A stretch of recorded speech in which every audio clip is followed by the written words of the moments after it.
Leader T V کے programme روبرو میں ہوں آپ کا میزبان ڈاکٹر ایوب شیخ، اور میرے ساتھ موجود ہیں جناب اکرم قائم خانی صاحب۔ اکرم قائم خانی صاحب آج کل لندن میں مقیم ہیں اور کبھی کبھی پاکستان آتے ہیں، ان کے والدین یہاں ہوتے ہیں، اور بچپن سے لے کے جوانی تک جو قصے بتائے اس میں ہم یہاں تک پہنچے تھے کہ موصوف نے جامعہ ملیہ سے گریجویشن کیا، پھر کراچی یونیورسٹی پہنچے۔ کراچی یونیورسٹی سے پہنچنے سے پہلے دو ایک واقعات ایسے ہیں جو ہم چاہتے ہیں کہ ناظرین کو بتائیں۔ تو جناب اکرم قائم خانی صاحب، بڑی مہربانی کہ آپ نے ہمیں ٹائم دیا۔ تو گریجویشن آپ کی جامعہ ملیہ میں ہوئی، اس کے بعد کیا ہوا؟ اب جہاں تک مجھے یاد پڑتا ہے 77 جب جنرل ضیاء الحق آئے اور تو اس کے بعد ایک ایسا وقت آیا تھا درمیان میں جو کالجز یونیورسٹیز بند ہو گئے تھے تعلیمی اداروں میں، تو وہ وقفہ تھا درمیان میں۔ تو مجھے تھوڑا شوق رہا ہے ہمیشہ سے آرٹ کا، اور یہ کہ تو میرے دوست تھے کچھ محسن زیدی، کریم خان اور یہ لوگ، تو یہ آرٹس کونسل میں اسٹوڈنٹ تھے، تو انہوں نے کہا کہ یار تم یہاں آ جاؤ۔ کس چیز کے اسٹوڈنٹ؟ یہ ہم فرسٹ ایئر کے اندر تو ہم سب پڑھتے ہیں، اسکلپچرنگ بھی پڑھتے ہیں آپ، پینٹنگ بھی پڑھتے ہیں آپ، اسکیچنگ بھی کرتے ہیں، سب کچھ کرتے ہیں۔ سیکنڈ ایئر سے آپ کو خاص جو ڈپارٹمنٹ ہوتا ہے، تو ہم سمجھے میں تو پہلی سال میں تھا، وہاں سے وہ ڈیسائیڈ کرتا ہے ٹیچر کہ آپ کس چیز میں بہتر ہیں، آپ اسکیچنگ میں بہتر ہیں، جس میں آپ اچھے ہوتے ہیں پھر آپ آگے ترقی کرتے ہیں۔ تو میں اس زمانے داخلہ لیا اس کے اندر، اور اس کے بعد وہاں پہ میں کافی ایکٹیو رہا، اور فرسٹ ٹائم میرے خیال میں مجھے جیسے یاد پڑتا ہے کہ سارے بیچارے ہائی کلاس جینٹری کے بچے، جسے آپ لوگ برگر کہتے ہیں، وہاں سے میں کیوں برگر کہتا ہوں، مطلب اپر کلاس، مطلب یا ایلیٹ کلاس، وہ سارے بچے وہاں داخل ہوتے تھے۔ اچھا، وہ داخل ہوتے تھے اور وہ بیچارے کام کے لیے آتے ہیں۔ ہم نے وہاں سیاست شروع کر دی، اور سیاست یہ کہ یونین بنائی، تو وہاں پہ یونین کا میں نے الیکشن لڑا اور لڑوایا ادھر آرٹس کونسل کے اندر، ہمارے CIC میں، central institute of arts and craft میں پہلی مرتبہ الیکشن ہوا۔ تو الیکشن ہوا، خیر ہم جیت گئے، اور مختلف ہمارا پینل جیت گیا۔ اچھا، اسی سال کے دوران میں میرے، جس طرح شاید پہلے بھی آپ کے سامنے ذکر کیا کہ اس زمانے میری کلاس میں بڑے نامور لوگ تھے، جہاں آرٹسٹ بھی ہمارے سبحان صاحب آرٹسٹ تھے، مہر افروز جو ہیں وہ ہماری ٹیچر تھی، اور اس کے ساتھ ساتھ ٹینا ثانی، جو بعد میں اس زمانے میں کہیں کسی کو نہیں اندازہ تھا کہ سنگر بھی ہو سکتی ہیں، بہت بڑی سنگر بنی، اور بڑا جو ہے وہ۔ اس کے علاوہ ایک ضیاء الدین صاحب سے جو ان کی وائف ہیں، اس وقت وہ اسٹوڈنٹ تھی، عذرا عباس، وہ بھی ہم میری کلاس میں تھی۔ عذرا جو اب عذرا محی الدین ہاں، وہ بھی میری کلاس میں تھی اس لیے، ان کی بہن بھی ہم میری کلاس میں تھی۔ بعد میں ہم سے تھوڑی جونیئر ہوئی اقبال حیدر صاحب کی بیگم بھی، انہوں نے بھی داخلہ لیا تھا۔ تو یہ اس طرح بڑا اچھا، اسی وقت میں کیونکہ پولیٹیکل ایکٹیوسٹ تھا، اور ضیاء اللہ کے خلاف موومنٹ شروع ہو گئی تھی، اور سب سے پہلی آپ کو پتہ ہے جو پتھر پھینکا گیا ضیاء الحق پر، وہ صحافیوں نے کیا، اور برنا صاحب کی قیادت میں ایک تحریک صحافیوں نے اپنے جو اخبارات کی جو بند کیا گیا تھا، اور یہ ہوا 1978 میں۔ تو اس میں یہ فیصلہ کیا گیا کہ شروع میں تو صحافی گرفتاریاں دے رہے تھے، پھر بعد میں انہوں نے کہا کہ اس کو لمبا کرنا پڑے گا تحریک کو، تو ایسا کیا جائے کہ ایک صحافی، ایک طالب علم، ایک حاری اور ایک مزدور، یہ اس طرح سے ایک گروپ بنایا جائے، ہر روز یہ بیٹھے گا۔ اور شروع میں یہ لوگ جا کے ہم مظاہرے کرتے تھے ریگل پر، اور وہاں سے اریسٹ ہوتے تھے، پھر بعد میں پریس کلب کے اندر ہم بھوک ہڑتال، تو میں اس بھوک ہڑتال میں شاید دوسرا طالب علم تھا۔ تو ہاری کہاں سے آئے؟ ہاری رسول بخش پلیجو صاحب کی جو ہاری کمیٹی تھی وہاں سے آئے، اور فاضل راؤ صاحب ان کے کرتا دھرتا تھے، اور آپ حیران ہوں گے کہ ایک بات آگے چل کے ہوگی کہ جیل کے اندر یہ جو ہاری تھے یہ اتنے باعلم تھے کہ وہاں بڑے بڑے نامور لوگ جو تھے ان کو دیکھ کے حیران رہ جاتے تھے کہ اتنا علم، اتنی معلومات سیاست کے بارے میں، حکومت کے بارے میں، اور تحریک کے بارے میں، انقلاب کے بارے میں جانتے تھے، باکمال بہت بہت بڑا گروپ تھا۔ تو یہ ایک اچھا مرجر تھا۔ تو میں NSF کی طرف سے تو حارب صحافی کے نام پہ ہی گرفتاری دیتے ہوں گے؟ صحافیوں کی حمایت میں کہ بھئی ہم شہر کی، جیسے آپ کہتے ہیں نا سول سوسائٹی، ہم ان کے ساتھ تھے کہ بھئی ان کے مسائل کو، طالب علم ان کے ساتھ ہے، مزدور ان کے ساتھ ہے، صحافی ان کے ساتھ ہے، یہ ایک تھا ہمارا. تو وہ میں وہاں اریسٹ ہوا، اور اریسٹ ہونے کے بعد ہمیں لانڈی جیل پہلے یہاں رکھا گیا، آپ کے آرٹس کونسل کے سامنے جو تھانہ ہے آرٹلری میں رہے. اس کے بعد یہاں سے پھر ہم چلے گئے کیا نام ہے لانڈی جیل. لانڈی جیل سے جو ہے ہمیں کچھ دنوں کے بعد راتوں رات ہمیں وہاں شفٹ کیا گیا حیدرآباد جیل. تو میں مجاہد بریلوی اور ہم سب جو لوگ تھے وہاں سے لانڈی جیل سے وہاں پہنچے. اور کوئی نامور صحافی یا کوئی ادیب؟ بہت سارے. اشرف شاہ صاحب جو آج کل ابھی آئے ہوئے بھی ہیں اور آسٹریلیا میں ہوتے، وہ بھی اس زمانے میں جیل میں تھے. فاضل راؤ صاحب جیل میں تھے. محمود شام جیل میں تھے. غلام نبی مغل صاحب میرے ساتھ میری بیرک میں تھے. جی این مغل صاحب میرے ساتھ میری بیرک میں تھے. ڈاکٹر سعید اشرف، اویس اشرف، اور اپنے عبرت کے اور ہلال پاکستان کے کچھ اور لوگ بھی تھے، میں ان کے نام بھول گیا ہوں. وہ بھی ہمارے ساتھ جیل میں تھے، کیونکہ ہر اخبار سے لوگ آتے تھے. تو یہ موسیٰ جی دیپک ایک زمانے ڈان میں، اگر آپ کو یاد ہو، بڑے نامور وہ تھے، وہ تھے. یہ سارے لوگ ہم نے وہاں حیدرآباد جیل میں رہے، اور حیدرآباد جیل میں ہم نے تادم مرگ بھوک ہڑتال کی 13 دن.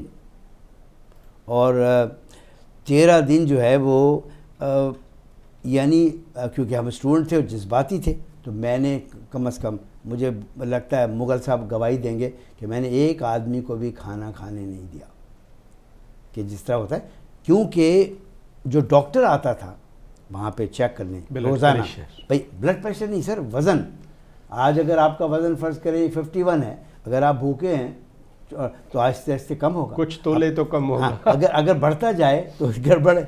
اچھا، اور ڈاکٹر صاحب جو تھے وہ جماعت اسلامی کے، جو یاد ہے، لاڑکانہ کے رہنما نور احمد عباسی، ان کے بھائی، جان محمد عباسی مرحوم کے بھائی وہ ڈاکٹر صاحب تھے، نور احمد عباسی، ہمارے جیل. تو اس کی وجہ سے اور بھی زیادہ تھا کہ بھائی مخالف آدمی ڈاکٹر ہے تو ایسا نہ ہو. وہ مرحوم جنرل ضیاء الحق کے بہت شیدائی تھے، اسی لیے ان کو ڈپیوٹ کیا گیا تھا. خیر وہ ان کو واقعی پتہ چل گیا کہ یہ تو ہم صرف قہوہ پیتے تھے. اور 13ویں دن انہوں نے ہڑتال ختم کی ہے اپنے برنا صاحب نے. اور ہمارے ہاں لوگوں نے جب تھوڑا سا کھایا تو اتنے لوگ ہاسپٹلائز ہو گئے رات کو، کیونکہ اتنے دنوں سے کھانا نہیں کھایا تھا. تو یہ ایک تحریک چلی. یہ میرا سمجھے باقاعدہ جو جسے کہتے ہیں نا مین اسٹریم پولیٹکس میں وہ آنا تھا. کتنے دن تحریک چلی؟ یہ مجھے یاد ہے، میرے خیال میں کم از کم 1.5 مہینے کے قریب ہے یہ. اچھا، اس جو کراچی سے یہ تحریک شروع ہوئی تو باقی ملک کے جو پریس کلبس اور صحافی تھے ان کا رویہ کیا تھا؟ بہت زبردست. پورے ملک سے. اس زمانے میں تو صحافیوں کی لیڈرشپ بھی ایک ہی تھی، منہاج برنا صاحب پر بالکل مکمل، اور نثار عثمانی صاحب پر. دو لوگوں کا اعتبار تھا. اور ہر جگہ سے لوگ آئے ہیں. بہت سارے نام میں بھول چکا ہوں، لیکن KP کے سے بھی لوگ آئے، بلوچستان سے بھی لوگ آئے، اور ہر جگہ کے پریس کلبز نے، تنظیموں نے، ایپنک نے، PFUJ نے ساتھ دیا. اور بہت، اور ضیاء الحق کو آخرکار یہ میرے خیال میں پہلا اور ہماری ہائی جیکنگ دوسرا موقع تھا کہ اسے گھٹنے ٹیکنے پڑے ضیاء الحق کو، اور صحافیوں کی بات ماننی پڑی. ورنہ ضیاء الحق کے پورا ٹرینوں میں دیکھیں وہ اکثر حاوی رہا ہے لوگوں پہ. 2 مقامات ایسے آئے ہیں اس پورے اس کے 10 سالہ دور میں جب اسے پریشر کا سامنا کرنا پڑا اور اسے ماننا پڑا لوگوں کے جو مطالبات تھے. مطلب وہ 2 واقعات MRD سے پہلے، ہاں 2 واقعات یہ ہیں، ایک صحافیوں کی تحریک ہے بالکل، اور دوسرا 81 میں پھر آتا ہے 81 میں ہائی جیکنگ کے وقت آپ کہاں تھے؟ ہائی جیکنگ کے وقت میں PSF کا جنرل سیکریٹری تھا کراچی کا، پیپلز اسٹوڈنٹ فیڈریشن کا، اور آل پاکستان پیپلز اسٹوڈنٹ فیڈریشن کا جو ہم نے پہلی مرتبہ بنائی تھی، اس کا میں کوارڈینیشن سیکریٹری تھا، جو پورے پاکستان کی PSF کو ڈیل کرتی تھی. تو اس میں اچھا محترمہ اور پیپلز پارٹی کی جو ہماری میٹنگز تھی ان میں یہ بات سامنے آ رہی تھی کہ کراچی یونیورسٹی جو ہے نا وہ کھلی ہوئی ہے، اور کیونکہ وہاں جمعیت کا ہول تھا تو اس لیے وہ ضیاء الحق صاحب نے کس طرح مینیج کیا کہ وہ کھلی رہی، باقی یونیورسٹیاں پورے ملک کی تقریباً ضیاء الحق کے خلاف بند تھیں. تو ہم پہ پریشر تھا ایز اے اسٹوڈنٹ لیڈر کہ کراچی یونیورسٹی کو بند ہونا چاہیے. تو ہم نے کہا چلے دیکھتے. تو میں نے وہاں پروگرام بنایا ایک دن کہ ہم یہاں سے آج سے جلوس نکالیں گے، یونیورسٹی سے ہم لے کر گرو مندر آئیں گے، شہر کے مختلف علاقوں میں وہاں تھوڑے ہنگامے شنگامے ہوں گے، نعرے لگائے جائیں گے، تو پریشر میں آ کے یونیورسٹی بند ہو جائے گی، کیونکہ ضیاء الحق کے خلاف اوبیسلی ہر آدمی لڑنا چاہتا تھا. تو وہاں پہ کیا ہوا کہ اتفاق سے ابھی ہم جمع ہو رہے تھے، ہمارے لوگ یونیورسٹی کالجوں سے آ رہے تھے کہ اچانک فرسٹ ٹائم یونیورسٹی میں آج تو آپ دیکھتے ہیں فوج اور رینجرز اور پولیس ہر چیز موجود ہے یونیورسٹی میں. اس زمانے میں پولیس والا بھی وردی میں یونیورسٹی نہیں آ سکتا، داخل نہیں ہو سکتا. یہ اور وہاں پہ کیا ہوا کہ میجر صاحب اپنی بیٹی کا داخلہ کرانے کے لیے جیپ سمیت آ گئے. وہ آ کے انہوں نے ایڈمنسٹریشن بلاک میں جیپ کھڑی کی اور وائس چانسلر سے ملنے اوپر چلے گئے. تو اسٹوڈنٹس جمع ہو کے بھاگے میرے پاس آئے. انہوں نے کہا کہ ہمارا تو لگتا ہے کام ادھر ہی بن گیا ہے، کیونکہ فوجی جیپ آ گئی ہے، تو یہ فوجی کے خلاف تو ہم نعرے لگائیں گے. تو لوگ جمع ہو گئے، چلو بھائی اس فوجی کو گھیریں گے، نعرے لگاتے ہیں. جب بلاک تک آئے تو میجر صاحب تو اوپر جا چکے تھے بیٹی کو لے کے. وہ بیچارہ سپاہی تھا، اسے ہم نے کہا بھاگ جاؤ. وہ بیچارہ بھاگ گیا سپاہی گاڑی چھوڑ کے، اور لوگ اس کے گرد نعرے لگاتے رہے. وہاں جمعیت والے بھی آ گئے. انہوں نے کہا نہیں، وہ سمجھ رہے تھے کہ کچھ ہونے والا ہے تو وہ منع کر رہے تھے. تو ہم نعرے لگاتے لگاتے کسی جذباتی جوانوں نے اس کو آگ لگائی. میجر صاحب کی جیپ کو آگ لگا دی یونیورسٹی کے اندر، اور ماشاء اللہ کا دور، اور وہ آگ لگ گئی اور جل گئی پوری جیپ.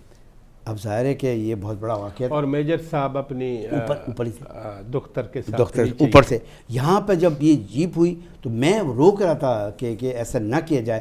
تو یہاں بہت بڑے نامور صحافی ہیں آپ کے، وہ زمانے میں اسلامی جمعیت علماء کے تھنڈر اسکواڈ کے بڑا حصہ تھے، مثلا زرار خان صاحب، آپ دی نیوز میں رہے، دی نیوز میں. آج وہ میرے دوست ہیں، بہت محترم، ہم سب کے دوست ہیں.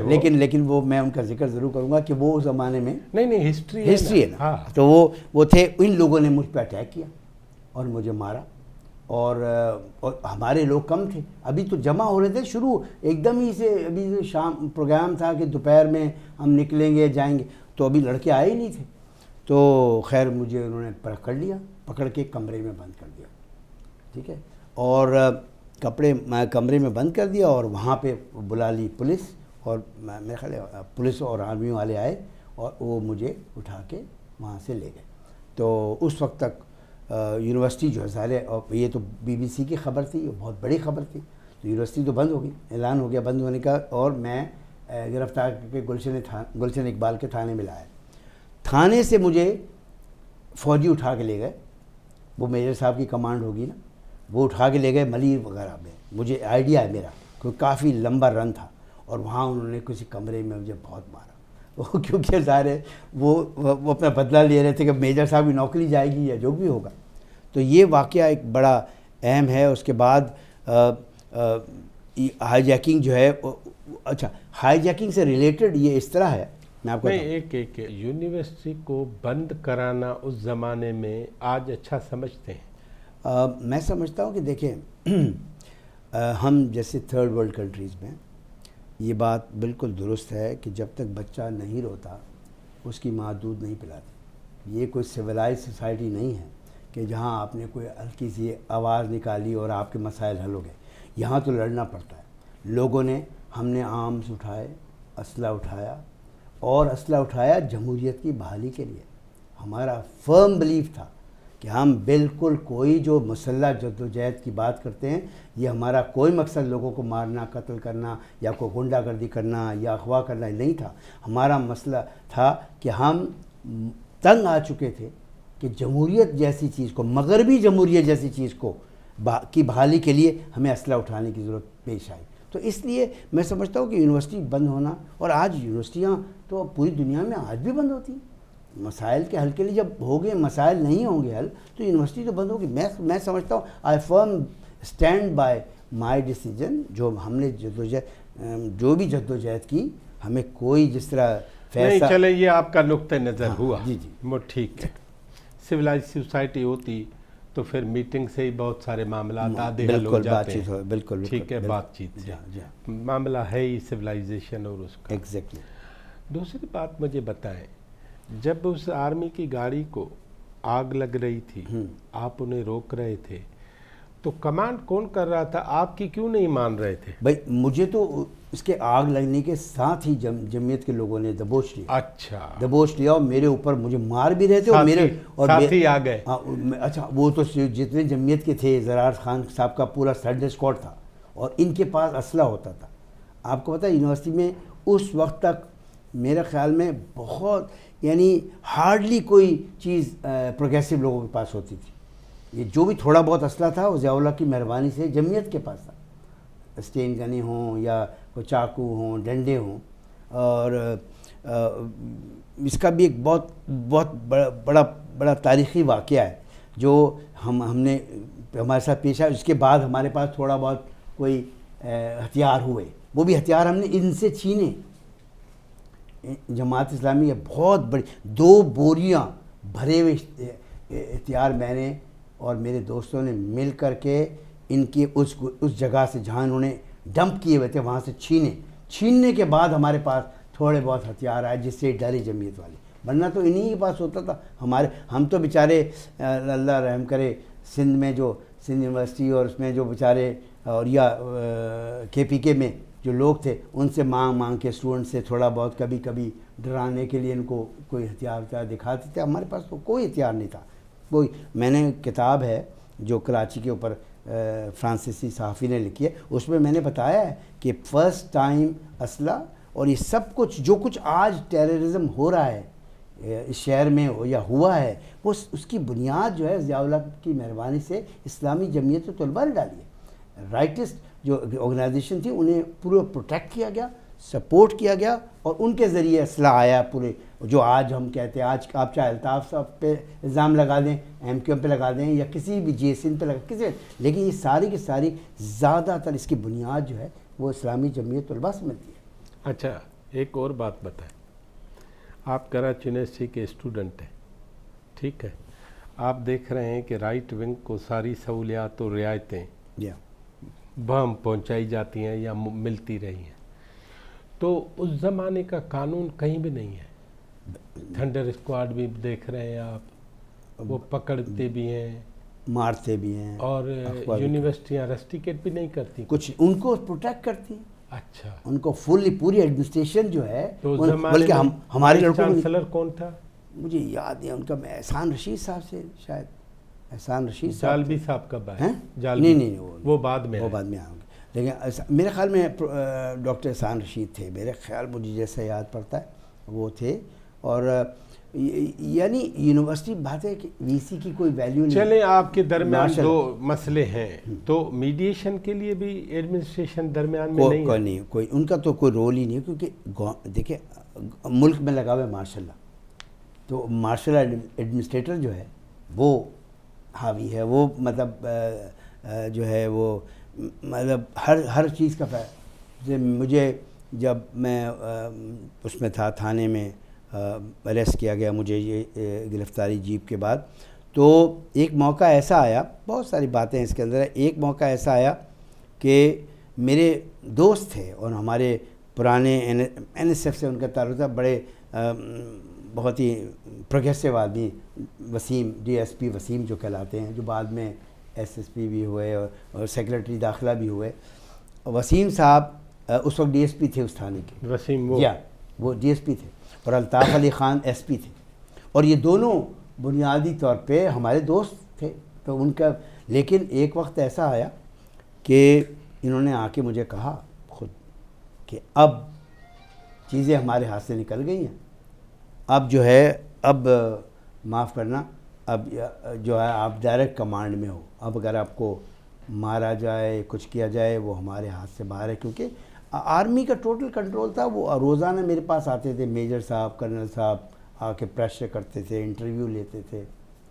تو اچھا آپ کو جب انہوں نے گرفتار کر کے کہیں رکھا اور جو بھی ٹارچر وارچر نہیں، کیا، اس کے بعد لا کے واپس تھانے چھوڑ دیا گلشن، اور پھر گلشن سے مجھے شفٹ کیا وسیم صاحب کے قیادت میں یہاں کیا نام جمشید کوارٹر تھانے میں، جو اس کی حدود بنتی تھی جو اس زمانے اس زمانے میں میرے خیال میں ان کی حدود وہاں تک بھی تھی، یونیورسٹی بھی تھی، پورا یہ ایسٹ میں وہی کہہ رہا ہوں نا، یونیورسٹی جمشید کے ہاں جی ہاں جی بالکل بالکل، تو وہ اس میں لا کے انہوں نے رکھ دیا وہاں پہ۔ شروع میں تو 2-4 دن تو ایسے ہی رہے، اس کے بعد پھر ٹارچر شروع ہو گیا، کیونکہ وہ نہیں، اب تو وسیم کے پاس تھے۔ ہاں میں وسیم کے پاس تھے، وسیم کے پاس، لیکن بات ہے کمانڈ تو مارشل لا تھا، بس دیکھو پولیس والے کے ہاتھ میں تو کچھ بھی نہیں تھا۔ تو مجھے یاد ہے کہ کھانا بہت خراب تھا جیسے یہ ہوتا ہے یوزلی، تو میں نے پروٹیسٹ کیا، کافی شور وور مچایا لاک اپ میں۔ تو مجھے وسیم صاحب نے کہا کہ اپنے اسٹاف کو کہا اس کو اوپر لے آؤ میرے پاس کمرے میں، تو میں آیا، بولا یار شور آپ کیوں مچا رہے ہو قائم خانی؟ میں نے کہا بھائی شور اس لیے مچا رہا ہوں، کھانا میں یہ کھانا تو نہیں کھا سکوں۔ تو انہوں نے کہا نہیں اس کو کھانا لا کے دو، کھانا وانا باہر سے انہوں نے منگا کے رکھا، میرے گھر پہ مجھے ٹیلی فون بھی کروایا، گھر والوں کو بتایا کہ میں کہاں۔ تو لیکن اسی دوران میں یونیورسٹی میں وہ جو میرا بدلہ لینے کے لیے جو ہے وہ ٹیپو اور اس کے ساتھی گئے، اور انہوں نے میرا بدلہ لینے کے لیے جو لوگ کہتے ہیں نا ہائی جیکنگ ایک سازش ہے، سی آئی اے نے بنائی ہے، کوئی کہتا ہے پی آئی اے نے بنائی ہے، کوئی کہتا ہے آئی ایس آئی نے بنائی ہے، کوئی مطلب لوگ طرح طرح کی باتیں کرتے ہیں۔ بنیادی طور پہ ہائی جیکنگ ہوتی ہی نہیں۔ اگر مجھے میرا جیپ والا واقعہ نہ ہوتا اور مجھے مارا نہ جاتا، میرا بدلہ لینے کے لیے ٹیپو یونیورسٹی میں آ کے فائرنگ نہ کرتے۔ اب عبدالسلام ٹیپو کی بات کر رہے ہیں؟ جی ہاں جی عبدالسلام، سلام اللہ عبدالسلام، سلام اللہ، وہ کیا ہے؟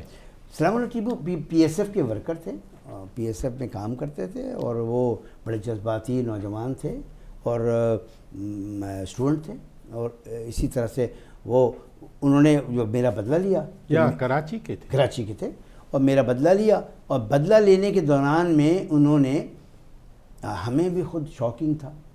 میں تو اس وقت وسیم صاحب کے کمرے میں بیٹھا تھا جب یہ اطلاع آئی، میں تو گرفتار تھا۔ کیا اطلاع آئی؟ کہ وسیم صاحب کے کان میں آ کے کسی پولیس والے نے کہا کہ بھئی وہاں تو کلیشنکوف اور روسی ساخت کے گرنیڈ چل رہے ہیں یونیورسٹی کے اندر، کیونکہ ٹیپو نے آ کے بہت فائرنگ کی اور گرنیڈ پھینکے، اور جو بھی، اور اس میں حافظ اسلم ہمارا ایک دوست تھا جمعیت طلباء کا، وہ شہید ہو گیا۔ مطلب اس کا کوئی قصور نہیں تھا، وہ ایک جینوئن پولیٹیکل ورکر تھا، تو اسپیکر تھا اس زمانے میں ہماری اسمبلی، ہماری یونیورسٹی کی اسمبلی کا۔ تو وہ اس کی شہادت ہو گئی، اور بہت سے ایرانی اور باہر بہت فورنر اسٹوڈنٹس تھے، سب بہت زخمی ہوئے کیونکہ وہ گرنیڈس کے چیزیں لگی۔ تو یہ بہت بڑا واقعہ تھا ضیاء الحق صاحب کے ٹائم میں کہ روسی ساخت کا اسلحہ انٹروڈیوس ہو رہا ہے اور چیزیں آئیں، تو وہ وسیم نے کہا now the game is over, میرے ہاتھ سے گیم گیا، اب تم جانو فوج جانے۔ تو اس کے بعد انہوں نے مجھ پہ تشدد کیا۔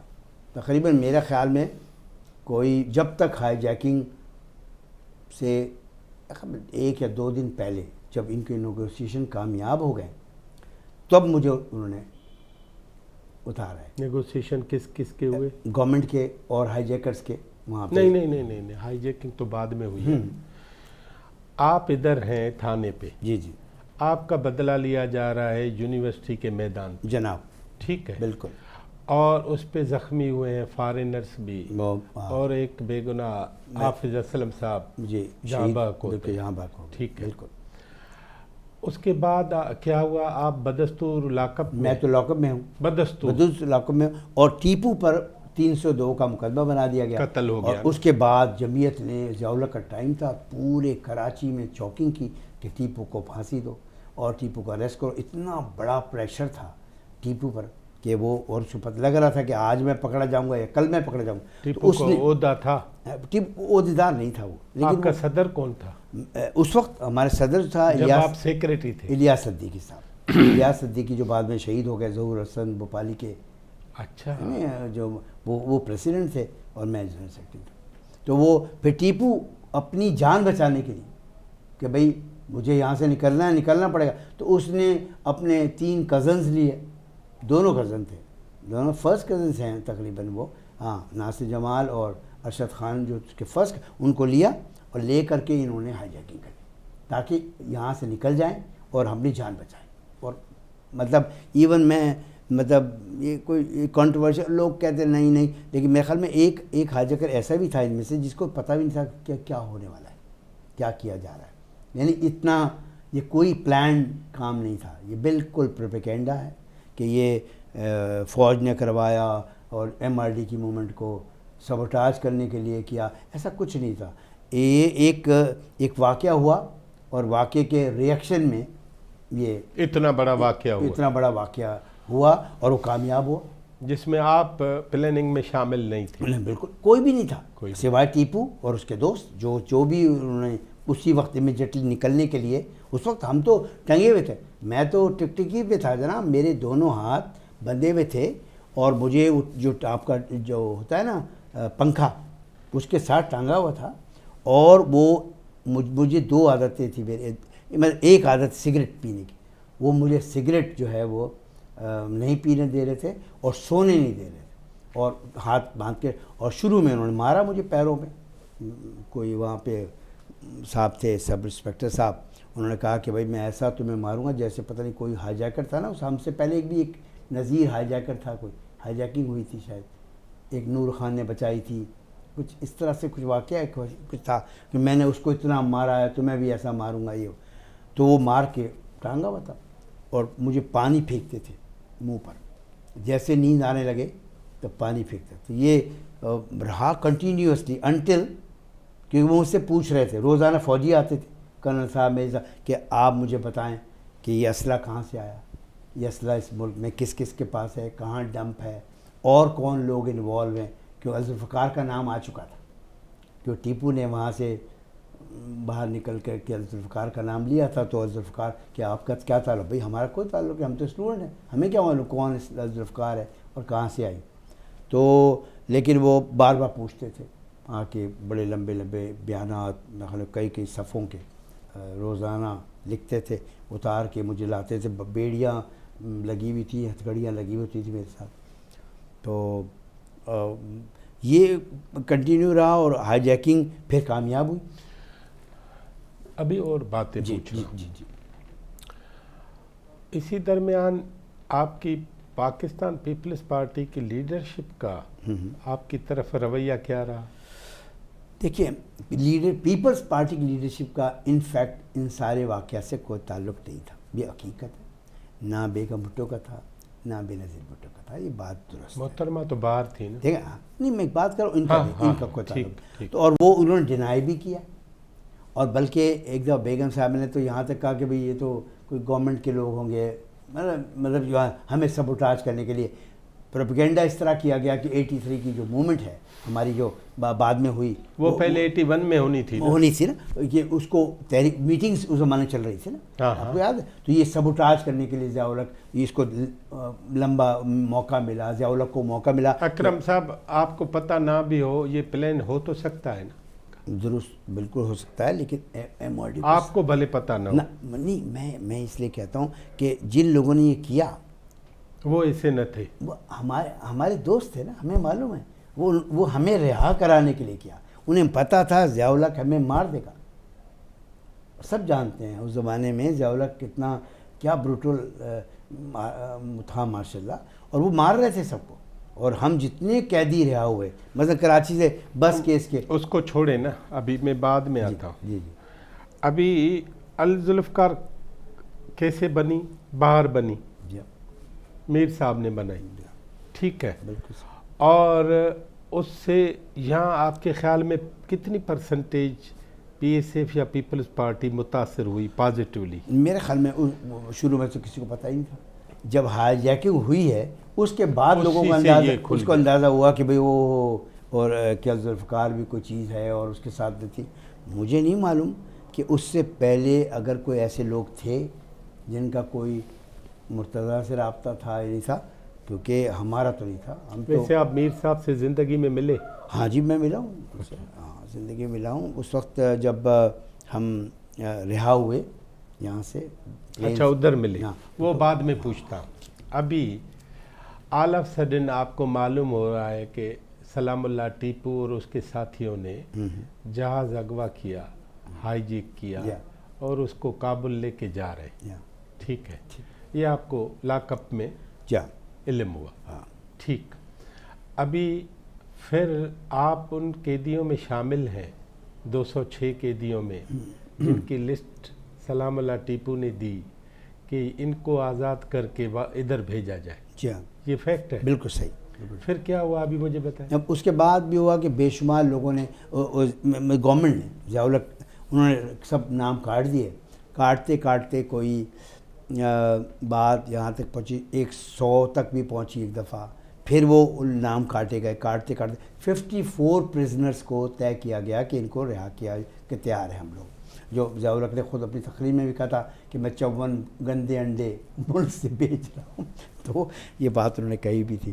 تو اچھا، ان 54 میں بعد میں جام ساکھی صاحب نے ریفیوز کر دیا اور میرے خیال پریجو صاحب نے، ہے نا، 2 لوگوں نے ریفیوز کر دیا کہ ہم نہیں جائیں گے، تو وہ خیر پھر 52 ہو گیا۔ 52 لوگ جو ہے وہ ہم نے بھی ان رائٹنگ ریفیوز کیا تھا، اچھا، کہ ہم نہیں جانا چاہتے، ہم نے نعرے بھی لگائے تھے، بلکہ ہم نے بہت ہنگامہ بھی کیا تھا جب ہمیں چڑھایا گیا جہاز میں، جہاز کے اندر بھی، کہ ہم نہیں جانا چاہتے۔ آپ کو لاک اپ سے ہی چڑھایا؟ ہاں، لاک اپ سے ہتھکڑیاں لگا کے، مستقل لاک اپ سے، وہ جو کتا گاڑی ہوتی ہے اس میں یہاں سے لے جایا گیا اور لے جا کر کے ڈائریکٹ جالی سے تھوڑی نظر آتا ہے۔ اس وقت بڑا سین یہ تھا کہ ہم جب جالیوں کی گاڑیاں پہنچی ایئرپورٹ تو جو ہماری یونٹی کے جو دوست پیپلز یونٹی، وہ سارے جمع تھے اور سارے نعرے لگا رہے تھے ہماری حمایت میں، اور وہ گاڑیاں وہاں گئیں اور ہم نے، بلکہ جہاز کے جو پائلٹ تھے انہوں نے ریفیوز کر دیا تھا جانے سے۔ پھر یونٹی سے متعلق جو سٹاف تھا پرو یونٹی، وہ آیا، اس نے ٹیک اوور کیا کہ ٹھیک ہے ہم لے جائیں گے، تو ورنہ تو جان رہے تھے بھئی یہ پتہ نہیں کیا کریں گے، کون کیونکہ ایک پوز اس طرح کیا گیا تھا کہ یہ موسٹ ڈینجرس پیپل آن ارتھ ہیں جو ہم رہا کر رہے ہیں۔ اچھا، میں یہ ہسٹری جاننا چاہتا ہوں اور ہمارے دیکھنے والے بھی، کہ آپ اس لاک اپ میں ہیں، آپ کو معلوم ہوا ہے کہ آپ کا لسٹ میں نام ہے، جی جی، تو آپ کو وہاں سے ڈائریکٹ لے کے گئے جمشید سے ایئرپورٹ؟ جی، اور صرف سندھ کے لوگ تھے؟ نہیں، اس میں سارے پورے پاکستان سے لوگ تھے۔ اچھا، اور ان میں بہت بڑی تعداد کو شاید جمشید کوارٹر کو ہیڈ کوارٹر بنا، کیونکہ میں کو باہر کا نہیں پتہ، لیکن مجھے لگتا ہے ایسا، کیونکہ گاڑیاں ساری وہیں سے 3-4 گاڑیاں نکلی تھیں، تو مجھے لگتا ہے پنجاب سے بھی جو لوگ آئے، کے پی کے سے، ان سب کو اسی ایریا میں، اسی تھانے کے حدود میں کہیں نہ کہیں جمع کیا گیا، اور یا کوئی قریبی تھانہ ہوگا، وہاں سے ان کو گاڑیوں میں ایک ساتھ ہم یہاں سے گئے، پھر وہاں گئے، اور اس کے بعد پنجاب سے کون تھا؟ پنجاب سے بڑے نامور ہمارے سیکرٹری جنرل تھے پیپلز پارٹی کے، ڈاکٹر غلام حسین صاحب تھے، ہماری فرخندہ بخاری صاحبہ تھیں جو کہ بہت نامور شاعر کی بیگم بھی ہیں، شعر بخاری صاحب کی، اور اپنے اس کے علاوہ کون تھے پنجاب سے مشہور لوگوں میں، ایک ڈاکٹر جواد تھے، وہ بھی MP تھے میرے خیال میں، اور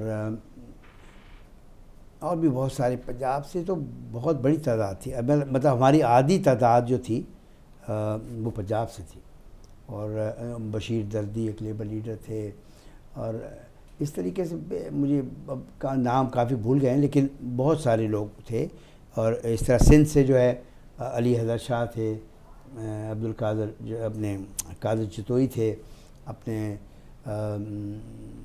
شاہ محمد شاہ بھی تھے، تو یہ سارے لوگ یہاں سندھ سے تھے، اور سندھ کے مختلف علاقوں سے، شہروں سے، کراچی سے بھی ہم لوگ سارے کراچی سے ہم لوگ سب بس راشد ربانی اور ان کے جو پورے کے پورا بس، کیونکہ یہ سب لوگ پھانسی کے امیدوار تھے سر۔ اچھا، یہ سب زیادہ تر جو لوگ اس میں شامل تھے فہرستوں میں، وہ لوگ تھے جو کہ مجھے خود کیا نام ہے، ماشاء اللہ کی جو عدالتیں ہوتی ہیں، ان سے سزائیں ہوئی تھی، سزائے موت، اور آپ کو؟ مجھے سزائے عمر قید، مجھے 2-3 کس کیس میں؟ اس سے جیت کیس میں؟ ہاں، یس، ان کے، تو وہ یہ اس طرح سے سبھی لوگ زیادہ تر اس میں لوگ وہ تھے جو اگر رہتے تو انہیں کہیں نہ کہیں سے جب بس کیس ہو یا کوئی ہو سب کو سزائیں ہوتی اور انہیں موت کی سزا عام تھی اس زمانے میں. آپ کو ضیاء الحق تو بالکل رحم نہیں کھاتے تھے کسی کو مارنے سے.